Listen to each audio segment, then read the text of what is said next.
We'll see what happens. It's a very interesting time over there. But my message really for them is, you know, they have a very strong point of view. I don't think anybody's ever seen marches of 2 million people. I think we're going on Hong Kong. I think we're going to be learning a lot over the next 2 or 3 days. Well, tensions remain high in Hong Kong as protesters say recent arrests and warnings from police are not going to shut them down.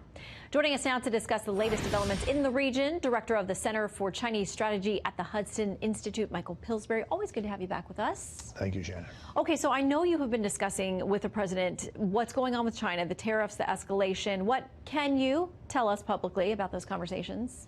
Well, I'm just an outside advisor. I'm even what you might call a friend and an admirer of the president, and especially his strategy toward China. The kinds of things he's doing now should have been done 30 years ago. You'll notice in Hong Kong, he's not directly intervening.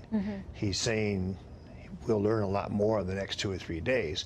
Well, that's a reference to the cancellation of the demonstration, the arrest of Joshua Wong, and what looks like the potential for a crackdown. So if that happens, of course, it greatly complicates the trade talks the president's already said. So these two things, these two situations are linked, Hong Kong and whether or not the Chinese delegation comes here in a couple of weeks to have the 13th, what I call the 13th round of the trade talks. Continues. So Joshua Wong, we had on a few days ago, a couple weeks ago here, shortly before he was arrested. Then we got word that he'd been arrested. He's out again. Some of the protesters say, the reporting on Vice News is that activists say this is all an attempt to intimidate protesters ahead of another weekend of demonstrations. They also say it's not going to work. So we're hearing from a lot of these folks, you know, tomorrow's protest has been declared illegal, and the police are telling them, we're going to arrest you if you show up. But there are massive numbers there in Hong Kong who have been willing to take to the streets nearly every weekend. What's your prediction for how this all ends, ultimately? I don't know. I think the president is right. We're going to learn a lot in the next 2 or 3 days. There's been an interesting Reuters report from sourced to several Chinese officials that China and President Xi himself is really behind what Carrie Lam is doing in Hong Kong. She has apparently zero flexibility to meet the students' 5 demands. Now, one of those demands is probably the most important. That's for direct election of the leader of Hong Kong. You might think that's outrageous, or how dare they do that in a communist country, but China actually agreed back in 1990 that the ultimate aim is to have free election of the leader of Hong Kong. So China's already agreed to that. And the connection with the trade talks is we don't want them to be able, in the trade talks, to make a promise and then not keep it. So it's got to be legally binding. And I think that's what's holding the Chinese back. That's why they reneged in May.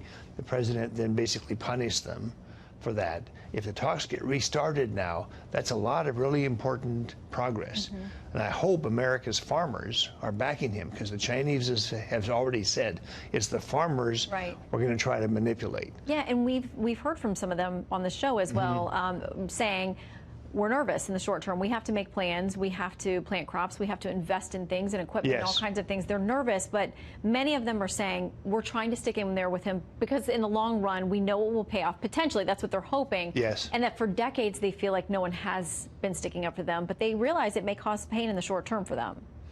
Well, there's this interesting poll the White House seems to have that's going to come out today or tomorrow that 67% of farmers, American farmers, when they're asked, would you vote for President Trump today?